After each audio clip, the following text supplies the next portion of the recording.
Welcome to That's What She Said, where we'll spill the tea on women empowerment in the Great Lakes Bay region with your host, Christiana Malakata.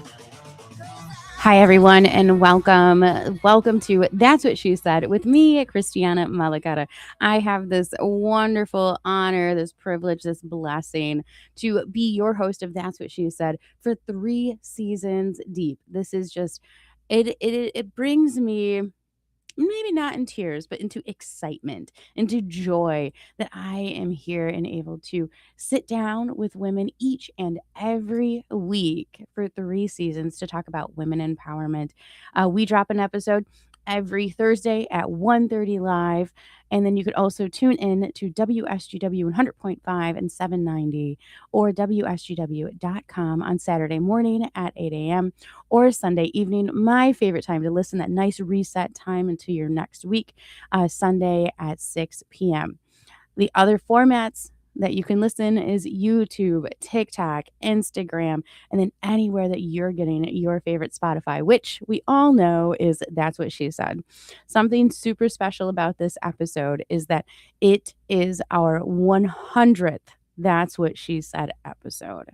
100 women have sat across from me for 3 seasons, just talking and sharing their life, their journey, how far they've come, where they want to go, and who they're taking with them. So, on that note, I want to talk a little bit about, as you all know, I journal. And I want to talk a little bit about something that I had wrote down, which was essentially following your gut. And I know that I've said this before, but that gut instinct, that's your intuition. That is your intuition telling you what to do. I recently listened to a podcast. Yes, a podcaster listening to a podcast. It's all about inspiration. And they were saying, a fish never says, I want to learn to fly. A bird never says, I want to learn to swim, because they have this gut instinct of, yeah, this is what I'm meant to do. And then they excel at that thing. So us as humans, us as women, there's so many outside interpretations of, well, I'm going to do this and I'm going to do that. And my identity shifts through school, through graduation, afterwards. Maybe you're getting married, into childhood, whatever, and motherhood, whatever that might look like. That gut instinct sometimes shifts and we lose a little bit of that confidence.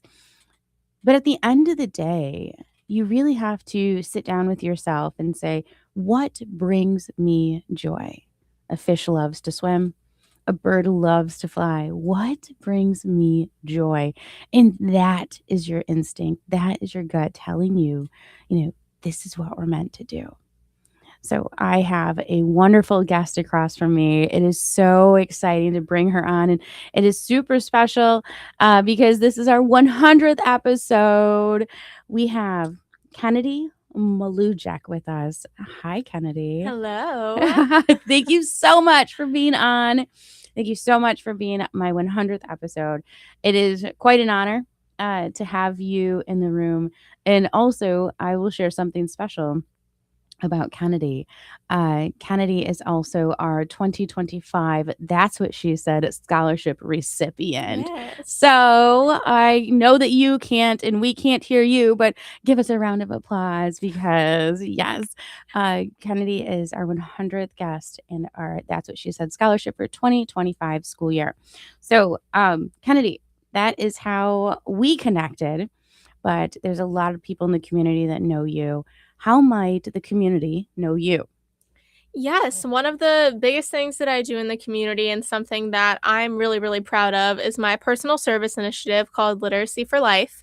We work in the Great Lakes Bay region and hopefully all across Michigan in the future to ensure that all of our youth and all of the children across the state of Michigan have access to literacy resources that they need.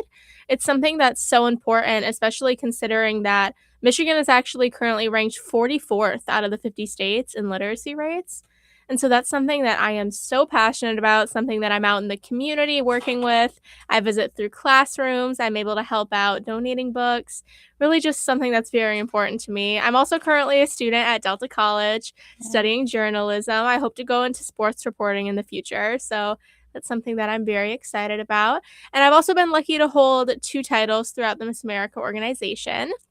Last year, I was Miss Bay County, and right now I am the current Miss Apple Blossom. And at the time of this recording, I will be leaving in 4 days to compete for the Miss Michigan competition. Oh my gosh. See, that just gave me goosebumps. I hope all of you are just as excited as I am. So, Kennedy, you said you have this personal initiative. Did the initiative begin when you found out this statistic, or did the initiative begin kind of just as you saw issues within the community? It was almost sort of a natural connection as I realized that I had such a love for reading growing up, and it was because of the resources that surrounded me that I was able to foster that love and that I was able to learn how to love reading. And then as I grew up, I realized that there were people in my community, people in my classes that didn't have that same opportunity and those same resources. So I founded Literacy for Life when I was 14 years old to ensure that nobody has to struggle and that nobody's zip code or socioeconomic status determines whether or not they're able to love reading. Wow. Wow, that's at 14. Yeah. When I was 14, I think I was organizing my lip glosses. I was doing that too, but So this is quite impressive. Who is it that assisted you at the age of 14 to be able to build something like this? I am so grateful to my mother. She was always such and still is such an amazing inspiration and connector for me. No matter what my passion was or what I wanted to go for, she always encouraged me to do it and was there to help me no matter what. She helped me connect with different businesses in the community, especially being 14. It's a little hard for different businesses to take you seriously and for them to understand what your real mission is. So having that connection through my mother and just growing Literacy for Life from where it is now 5 years later has been such an amazing journey. 5 years. Yeah. Wow. That's an accomplishment within itself, the longevity of something. Have you seen students, or I guess I should ask this way, can you share a story with us of maybe like a success or a win that you've seen that kind of just relights you up? Because 5 years is a long time to carry on something. Yes, so a couple years ago, I began my social media series, Readers and Leaders, which is where about every week or so, I take a different children's book and I read it out loud as a story time and kind of speak about the lessons that you can find through that book. It's a great way to give free literacy resources outside of physicality. You can find it on Instagram, you can find it on your different social media devices. And I remember I had a parent come up to me in my community and said, I have a little girl at home and she looks forward to your videos on Instagram every single time they are posted. We sit down at night and we listen to the video as our story time before we go to bed. And she is just so excited every time she sees her face pop up on that screen. And every time that I hear a story like that, it just reinvigorates me and reminds me what I'm doing it for. I'm doing it for those children that have that literacy need. I'm doing it for the children that get excited when they hear a book or when they hear the lessons that you can learn from it. And those stories are really just what keep me going and what keeps Literacy for Life evolving into what it is now. Wow. I have to ask, what is your favorite children's book? It has to be Harry Potter. I have such a deep connection to Harry Potter because it's really what got me into reading. I remember I was sitting in my 5th grade classroom and my teacher said, "We are going to read the first Harry Potter book together."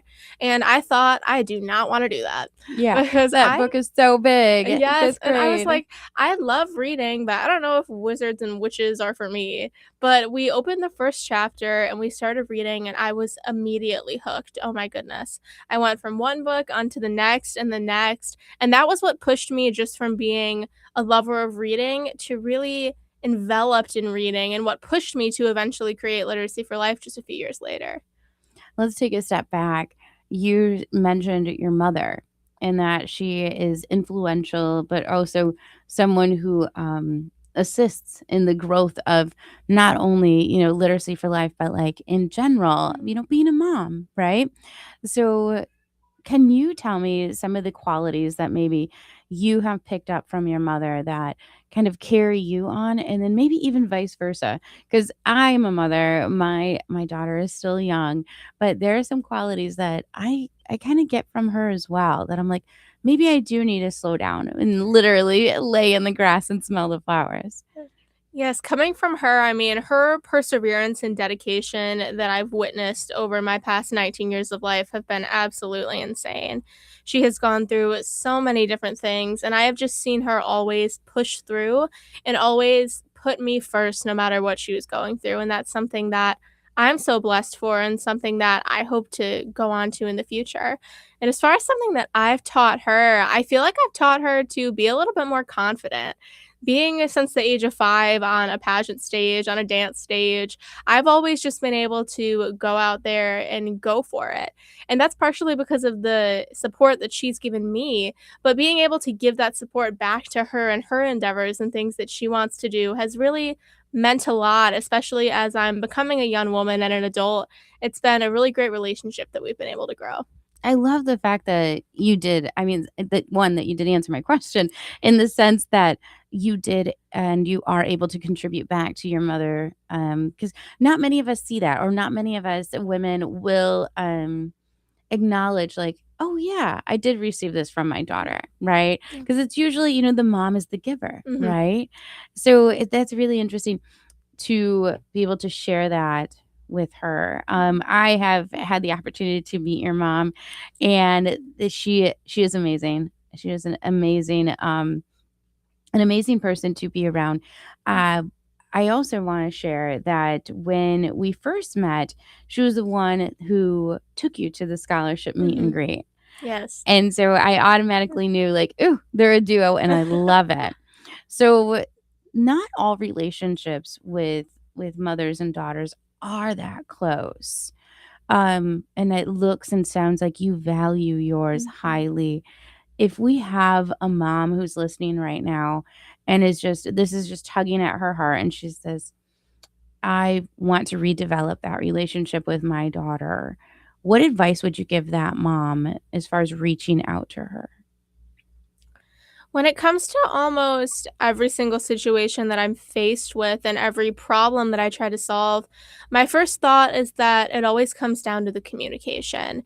You have to make sure that you are taking that effort to reach out and doing it in the right way, because there are some people that might react differently. There are some people that could get defensive in that situation. So it's really about learning who you're interacting with, learning who you are supporting in that way, and also understanding that even if the relationship has been strained, you do still have this connection and it can always be rebuilt no matter where you're coming from or how you feel. So just taking that first step is the hardest part, but it's also the biggest part and the most rewarding part in that whole experience. So when it comes to communication, I feel like you and we're pretty good at it. We can get behind a microphone and start talking, no problem. But you mentioned confidence, and you said that confidence came at an early age. That's not always the case for some people. Personal experience and just sharing a story, I am told that I'm a confident person. This probably came after the fact that after I had my children. To be honest, before that, I wasn't always kind of as confident, maybe tippy toeing around a few things. But having confidence at such a young age, like yourself, is truly like that. Gosh, it's like a gold star, like, "Yes, I have this, and this is a skill and trait that I can move forward with." If we have a young woman listening who wants to kind of practice skills on speaking up, being more confident, and kinda how I said in the beginning where you go with your gut, right? Like, Mhm. you have that instinct that's like, I don't know." What advice would you give her to boost her confidence? I know it's difficult. Trust me, I've been in the situation before, but you have to put yourself in environments and situations that are going to push you and things that scare you, because those are where you're going to grow the most, and that is what's going to be the most rewarding as you go forward.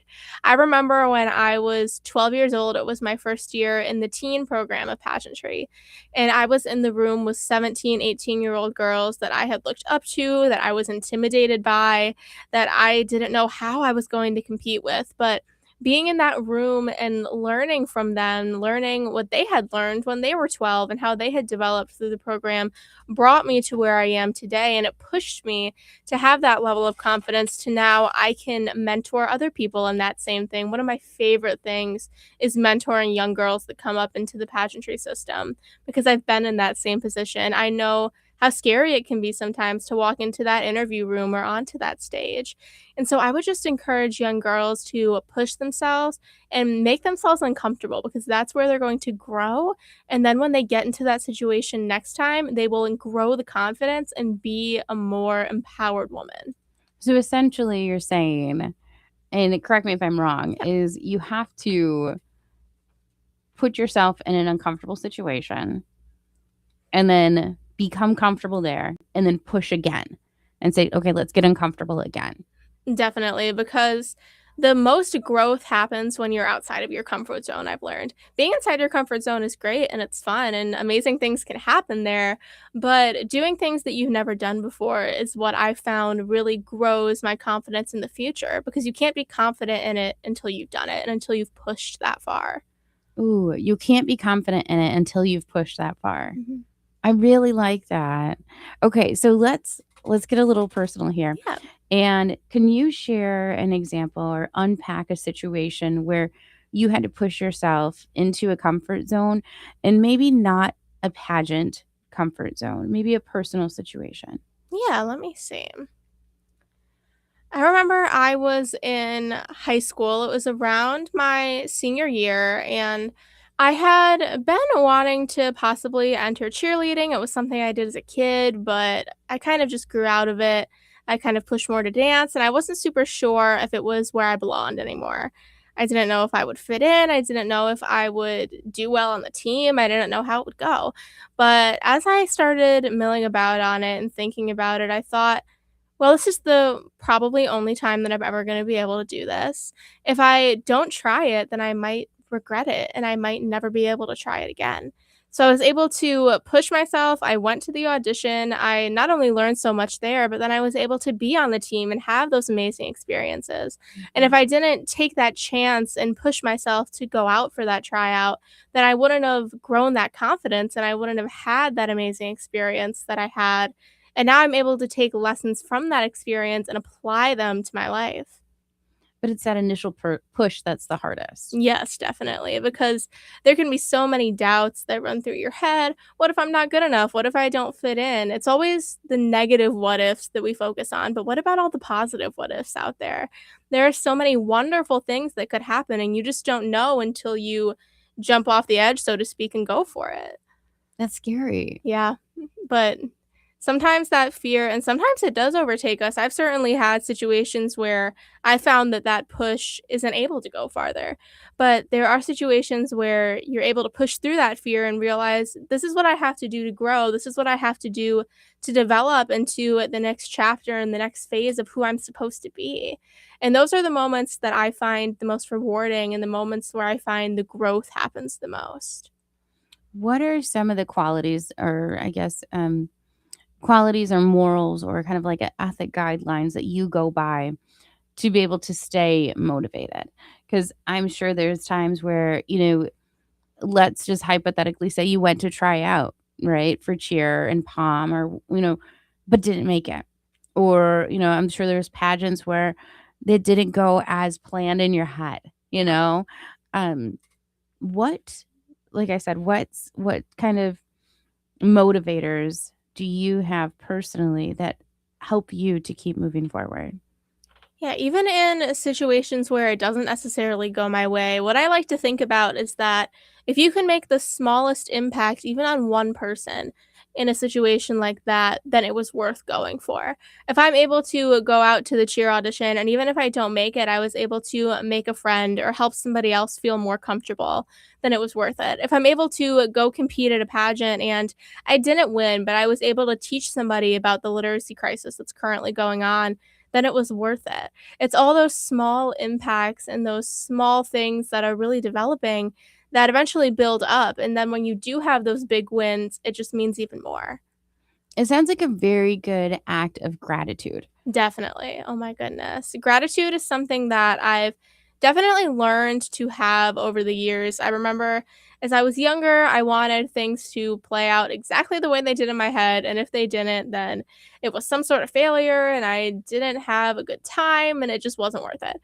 But as I've grown and changed my mindset in that way, I've learned that you should be grateful for every experience you have because whether good or bad, it all feeds into helping you become the woman that you are and helping you learn from your experiences and grow in the future. And every single experience that you have is developing in that in some sort of way. So there's this theory that we have on That's What She Said, and we call it the 1 degree theory. I don't know if I've mentioned this to you before. So essentially, we're walking down a path, right? And at the end of the path is our goal. If that, in this instance, is, being crowned this, right? But along the way, we meet different people and we have this interaction with them that inspires us, right? So it could be, the makeup artist, the girl that's in the dress fitting, all these things. And it's so interesting because we're on this path and the next thing we know, we lift our head up and maybe the goal has shifted. Hmm. Maybe our path is taking us in a totally different direction. But we're shifting 1 degree each time along this path, a little to the left, to the right, maybe even back a step to take like a bigger picture. But I think that that's a fantastic analogy to essentially explain that we are inspired by who's around us and they shape us in a big way. So before we break to our next segment, can you share where people can find out more about literacy? Definitely. So I would love for you all to visit my website. It is literacyforlifemi.com. If you're able to reach out there, I have a free digital library on there where you're able to rent out books, and that can happen all over the country. I can ship it to you. I can have pickup local in Saginaw, where I'm from. Awesome. And then I also have a blog on there as well where you're able to learn more about literacy. And also visit my Instagram at Miss Kenadie Mlujeak, MI. I post about literacy all the time there. That's where you'll be able to find my social media as well. Awesome. Cool. That is some great information. And we are going to break for a minute. So come on back as we are talking to Kenadie and we're going to dive a little deeper in the next half. So we will see you soon.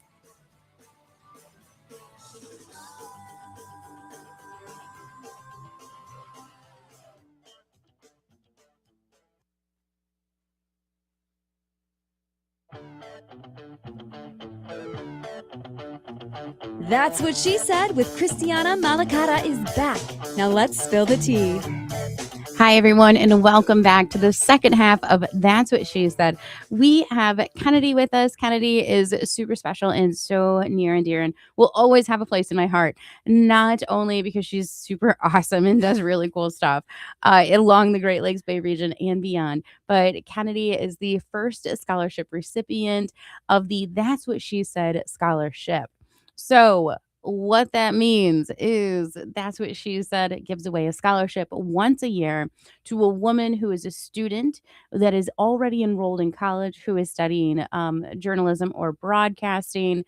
And one of the gimmicks along with that is that I have the privilege to sit down with that scholarship recipient and kind of talk about what she's up to.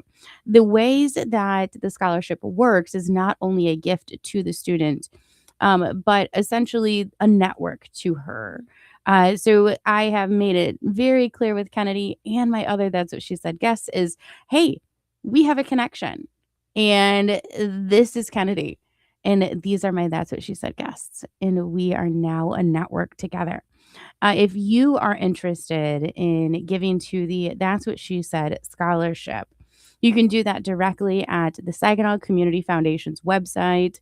And then when you type that in, push donate, scroll down to That's What She Said, and then you can make a donation. Or you could just send us a message and we can connect. So, Kennedy, you are currently enrolled at Delta College. Yes. What are you studying? So I'm currently studying journalism. I have been able to be at Delta for the past 2 years. It's been such a special experience, and I am excited to transfer to Central Michigan University this fall. I'm going to be Congratulations. majoring in journalism with a minor in sports communication. And I am so excited to hopefully go on to becoming a sports reporter in the NFL. That's the dream. But it has been a really amazing experience, and especially with the scholarship too. I've been really blessed to not have to pay a penny for my Delta College scholarships or my Delta College education thanks to scholarships. It's something that has meant so much to me and something that I'm so grateful for. Oh my goodness. What made you pick journalism? When I was trying to figure out what I wanted to do in the future, I was having a really hard time. I wanted to be a teacher for a long time. And then as I arrived, maybe to my sophomore, junior year of high school, I realized that I was kind of shifting onto a different path and I wasn't sure what was calling me or what I wanted to do. So I sat down and I thought about what am I good at and what do I enjoy? And I learned that I was a really good writer. I had always loved English classes. I love reading and literacy, as we know. Mhm. And I also realized that I love being on camera. I love performing to an extent in front of an audience. And that really brought the media part of it into journalism. And so realizing that I wanted to be a sports reporter, combining my love for sports with those three things, really just felt like the perfect combination. And I ended up where I am now. That's amazing. That is so amazing. We started out this segment and I said, you have to go with your gut. You have to figure out Hmm. what you love, what you have a passion for, and then the other pieces will come. And it's so stressful as an adult. I fairly recently celebrated my birthday. And so that's this huge moment where it's like panic, like, oh my gosh, did I do all the things since last year? And pure panic. But then also this sit down moment with yourself and said, look what we've done. Right. And what is it that has shifted between your this year and last year, vice versa? What have we learned? And so I really admire the fact that you sat down with yourself. With many women do not do that. We don't sit down with ourselves often enough to have that reflection. And you sat down with yourself and you said, what am I good at and what do I like to do? And everything else it'll follow. Mm, And so we landed on journalism yes. and football. And you love football? This is new to me. I didn't know this about you. Yeah, so I mean, honestly, it stemmed from being a cheerleader that senior year. I was able to be on the sidelines and realize initially I was thinking about possibly being a news anchor, going into that leg of journalism.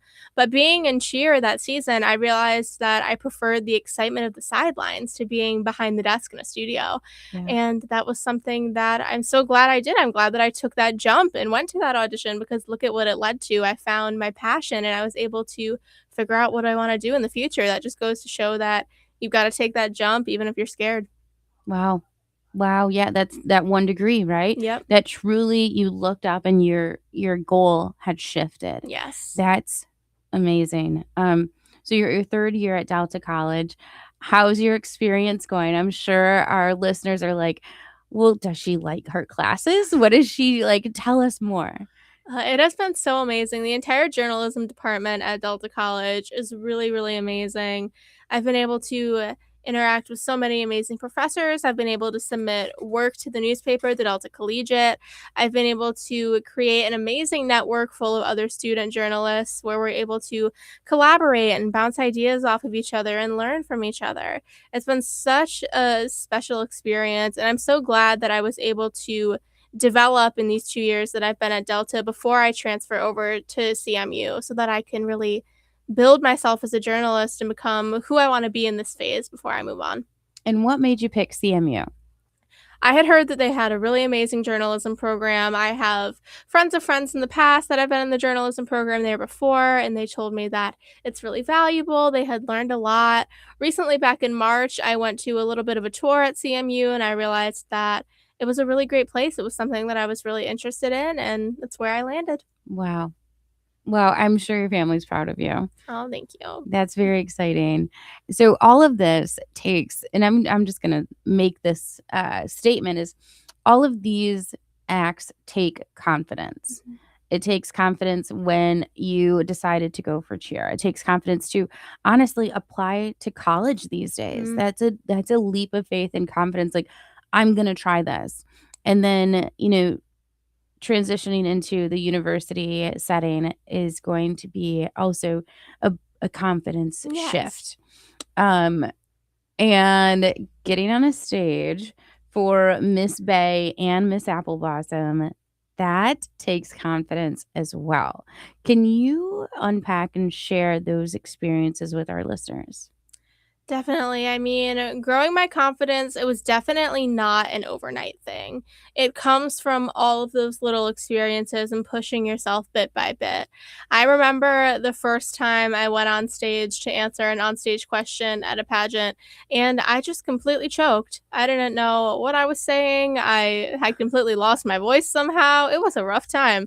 But the next time I got up on stage, and then I went out there for my fitness routine and I fell on my face, and it was quite the experience, but I got up again and I kept going, and that was something that was really hard at the time, but it was something that I'm so grateful for, because if I didn't push myself then I wouldn't be where I am now. It all comes back to that idea.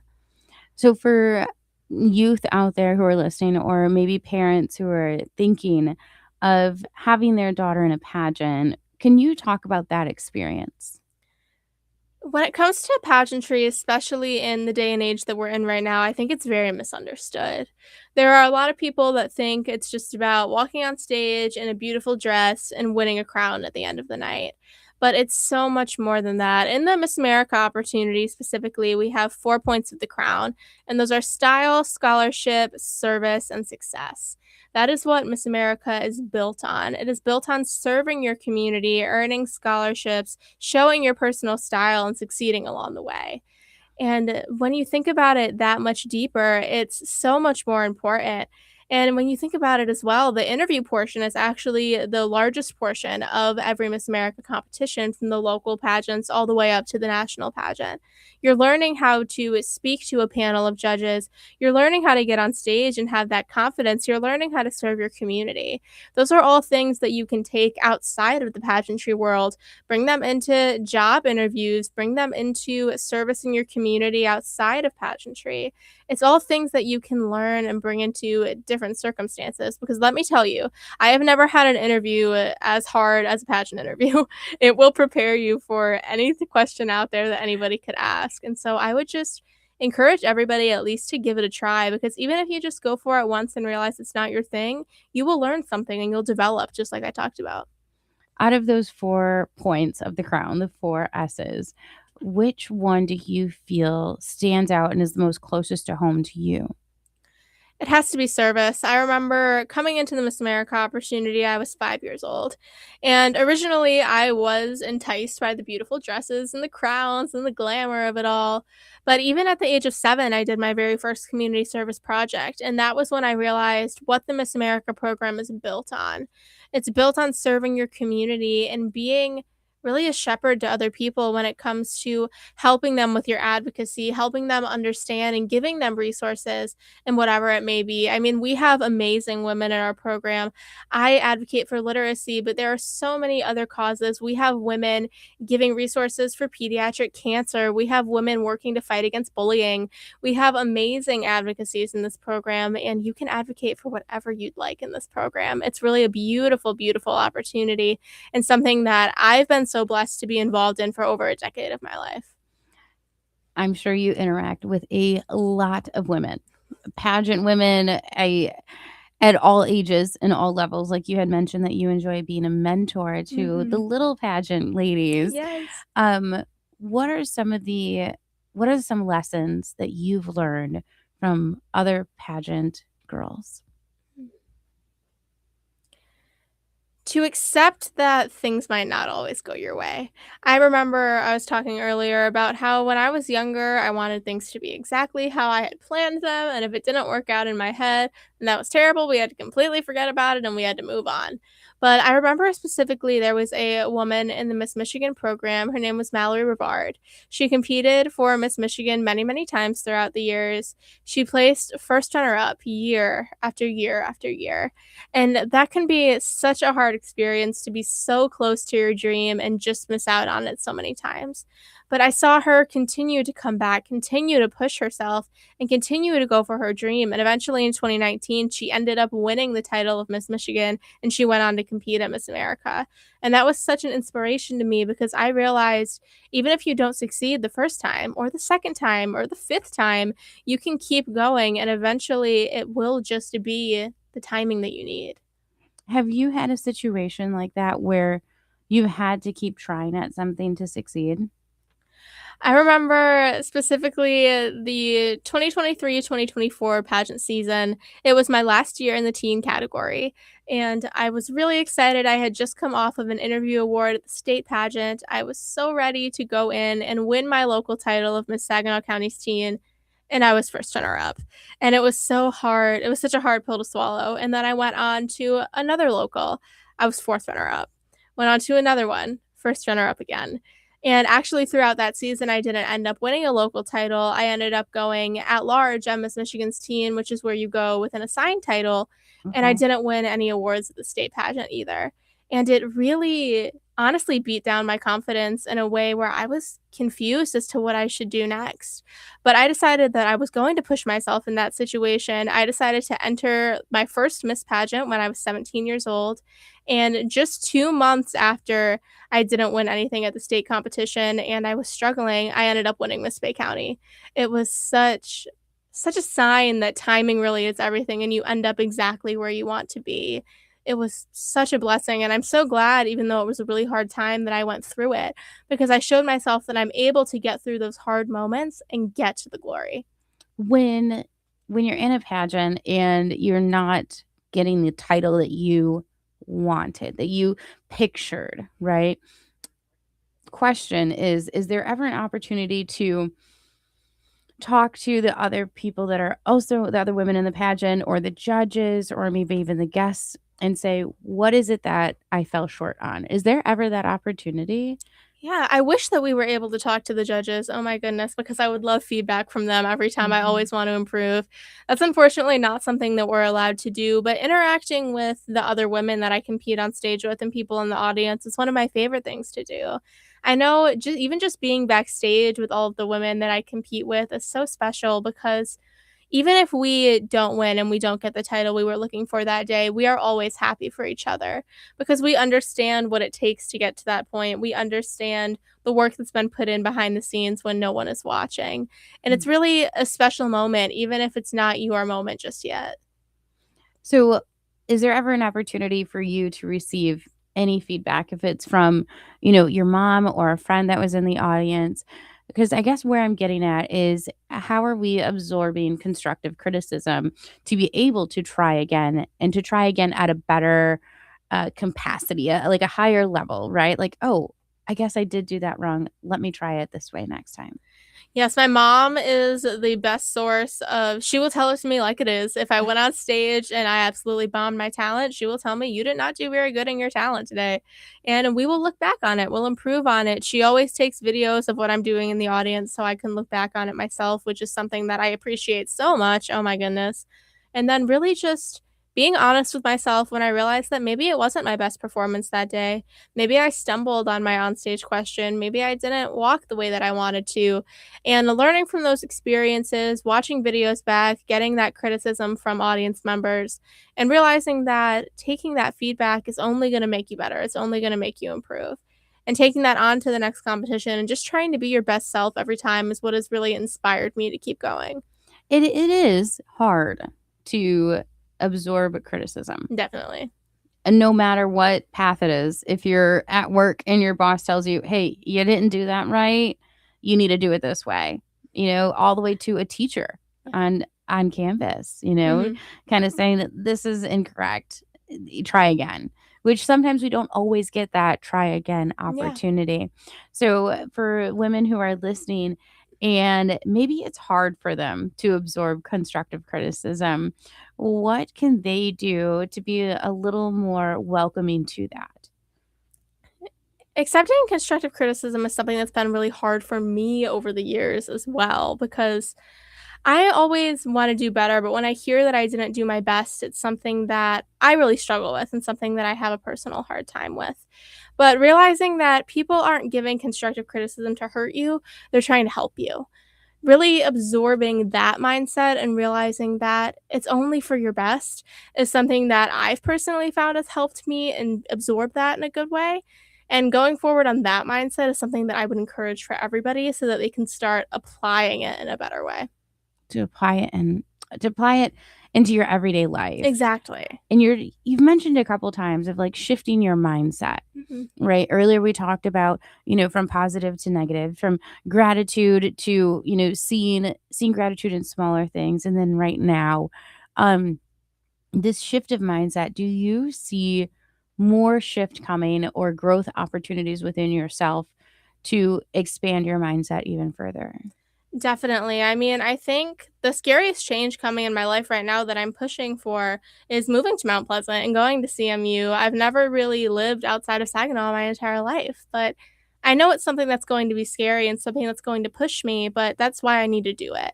I need to learn from that and I need to find those experiences and see what resonates with me, what's going to push me forward. That's something that I'm excited to do, something that I'm nervous to do, but something that in the end I know will be good for me because it's a new experience and it's going to grow me in ways that I haven't known before. Okay, so then this kind of leads into my one of our last questions though. What's next? I know you're going to Central Michigan. I'm excited. Journalism, sports journalism. This is going to be fantastic. But outside of that, what's next for you? One of my biggest goals, of course, is growing the Literacy for Life initiative. One of my goals moving into this next year as we come around is building more little free libraries in our communities. I have found that, especially in our more sparsely populated northern Michigan communities, children struggle even more with literacy because they have less resources with less population. But just because there is a lesser population doesn't mean that they deserve those resources any less. So building little free libraries up there is something that I'm really looking forward to.